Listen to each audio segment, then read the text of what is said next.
राजा रानी का दरवाजा, वो राजा चैया के दरवाजे पर। हाँ, ये इसका कुष्ठी का बीमारी है। क्या चीज का? कुष्ठी का जो कहते हैं, हाँ, जो सुदामा जी जो जिसको कहते हैं आप लोग। सुदामा जी है क्या? हाँ, ये है बाबा बेनी। रुकिए, यहाँ पर कहीं न कहीं यहाँ से वहाँ तक आप अगर देखिएगा तो यहाँ पर आपको पौराणिक कथाएं जो होता है कहीं न कहीं वो चीज, वो बाबा, वो प्रतिमा आपको देखने के लिए मिलेगा बस। लेकिन अभी जो है हम बस चरैया पूर्वी में उपस्थित है, यहाँ पर भगत का महासम्मेलन हो रहा है। लेकिन हम ये सभी के बारे में आप लोग को जानकारी देंगे। हमारे 61वां सम्मेलन है, 61 वर्ष हुआ है। 61वां यानी 60 वर्ष हो गया। 61 वर्ष हो गया। 161 खलिया 61 या 161 161 आप समझ सकते हैं। 160 बार हो गया, 161वां बार ये है। तो बस ये सारा चीज के बारे में हम आप लोग को जानकारी देंगे। और देख सकते हैं हमारे साथ जो है बाबा। सबसे पहले इसके बारे में बताइए, इसका नाम हमको पता नहीं है, आप बता दीजिए ना। आप हमको ये जो है उधर दिखाइएगा। हाँ, ये जो सुदामा जी जो जिसको कहते हैं आप लोग। सुदामा जी है क्या? हाँ, ये है बाबा बेनी। रुकिए, हम उधर से पहले इस पर से जाइए आप। इसी को ये गाय है, इसी को। और इसका गाय है। हाँ, ये गाय के गवार है। ये धर्मराज बाबा का पूजेगिरी है और धर्मराज बाबा का पुजारी है वो। हाँ, भक्त है। भक्त है। हाँ, और यही गाय को चलाता है, यही गाय को गवार है ये। आप लोग ध्यान से सुनिएगा। और ये जो है देखिए यहाँ लिखा हुआ है, क्या लिखा हुआ है? बेनी बाबा। बेनी बाबा। बेनी बाबा जो है धर्मराज बाबा का गाय का चरवाहा था क्या? ये गाय के गवार है, उसको भक्त है ये। ओ, भक्त है, गाय चराने वाला। हाँ, ये है बाबा ज्योति महाराज। बाबा ज्योति। हाँ, इसके बारे में बताइए। ये है खसी राजा चैया को। हाँ, ये है राजा चैया को 5 बेटा। राजा चैया पैजनिया 5 पुत्र मृत है ये। हाँ। ये 5 मरा हुआ, एक बार दिखाइए। 5 इसको बाल बच्चा नहीं होता था। हाँ। यही गुरु महाराज उसके दरवाजे पर गया। किसके दरवाजे पर? ये राजा रानी का दरवाजा। वो राजा चैया के दरवाजे पर। हाँ, ये इसका कुष्ठी का बीमारी है। क्या चीज का? कुष्ठी का जो कहते हैं। हाँ। लहू पीजू चलता है। हाँ, यही लहू पीजू ये राजा रानी पोछ पोछ करके अपना शरीर में लगाया। हाँ। तो ये 5 बच्चा हुआ। हाँ, इसके बाद इसको हृदय जो हुआ, इसके गुरु महाराज को कृपा हुआ। उस कहा कि हे राजा, आज तो हमारा दिन खराब है। यदि वह दिन रहता तो के लालपुरेन 5 बालक आपको देते। एक के साथ। हाँ, तो राजा रानी झूठे उसको गिरह बना। हाँ। कहा जाओ पूरा हो जाएगा तुमको। हो गया। हो गया। होने के बाद ये दोनों प्राणी बहुत से पूजा इसको अच्छा, करने। पहले इसके बारे में बताइए। क्या ये? कोयली चिड़े है। ओ, कोयली है। हाँ। हाँ।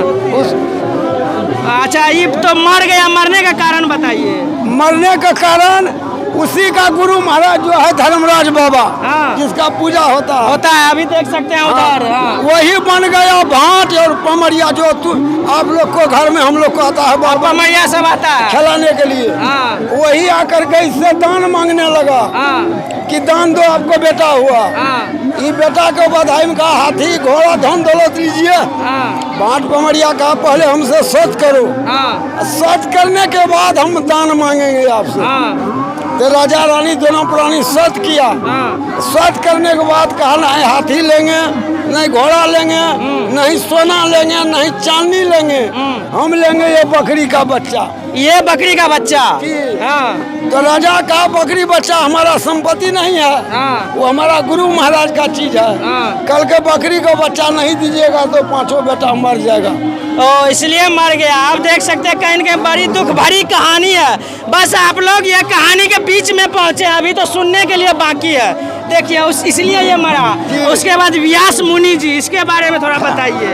ये तो सबको गुरुवे हुआ। ओ, ये सबका गुरु है, गुरुओं का गुरु। गुरुओं को गुरु हुआ तो महाभारत में सृष्टि किया है। व्यास ये मुनि। हुआ हाड़िया जो राजा हरिश्चंद्र, सैन्या रोहित। हाँ, ये रानी हुआ, ये राजा हुआ। हाँ। ये उसको बेटा हुआ रोहित। हाँ, जो मर गया था। थोड़ा इसका कहानी बताइए। हाँ, जो राजा यहाँ ये जा करके डोम के यहाँ बिक्री नौकरी रह गया डोम के यहाँ जी। हाँ। ये दोनों महबूब दूसरे वहाँ जा करके रह गया नौकरी। तो उसी फूल तोड़ने में इसका बेटा को सांप काट लिया।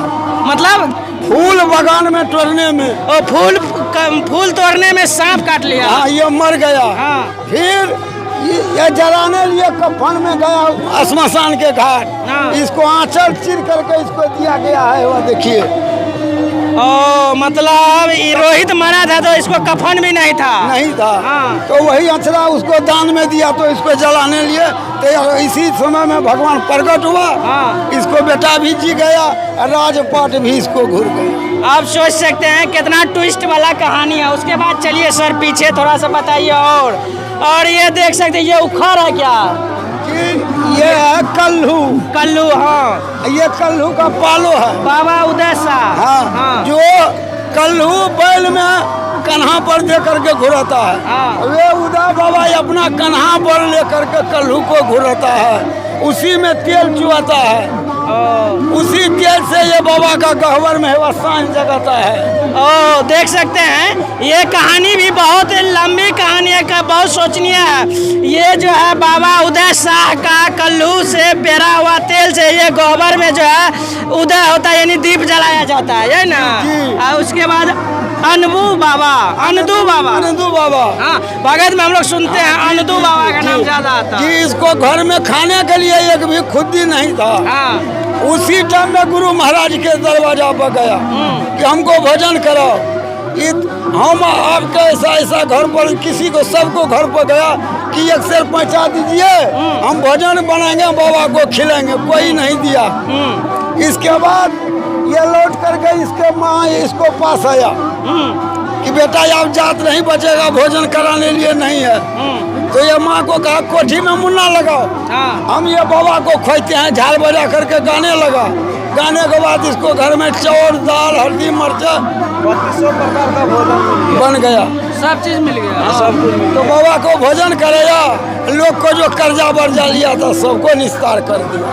आप देख सकते हैं जो बाबा अभी जानकारी दिए हैं, कहीं न कहीं वो जानकारी हम लोग को लगता है कि हम लोग तो जानते ही नहीं थे, और कहीं न कहीं आप लोग को भी बहुत ज़्यादा सीख मिला होगा। एक बार पीछे दिखा दीजिए, कितने माए लोग सबका भीड़ है। क्या बोल रहे हैं? इनका महिमा बहुत अपार है। ये पूर्वज से करते लोग आ रहे हैं, इसी का आश्रित से लोग कहते हैं, मतलब धन पुत्र में बरकत यही देता है। ये है पृथ्वी में अगर देवी धन पुत्र में बरकत यही देता है। हम लोग घर छोड़ के 3-3, 4-4 दिन जो दूसरे जगह रहते हैं, यही धन पुत्र का मालिक है। सही बात। उसी पृथ्वी चला हुआ है, रचा हुआ है। इसी रचना से सृष्टि जैसे जैसे रचा गया, उसी तरह से जो है पूजा पाठ हवन जो हो रहा है, इसी प्रकार हो रहा है। तो चलिए, बस अगर आप लोग चाहते हैं कि ऐसा प्रतिमा को, इस जानकारी को हम लोग फिर से नज़दीक से लें और अपने भगत के माध्यम से इनको सुने, तो बस आप लोग ये चरैया पूर्वी आ सकते हैं, जो अररिया जिला बरगमा प्रखंड के अंतर्गत पड़ता है। तो चलिए, यहीं से ये कहानी के माध्यम से ये दृश्य को हम दिखा रहे थे।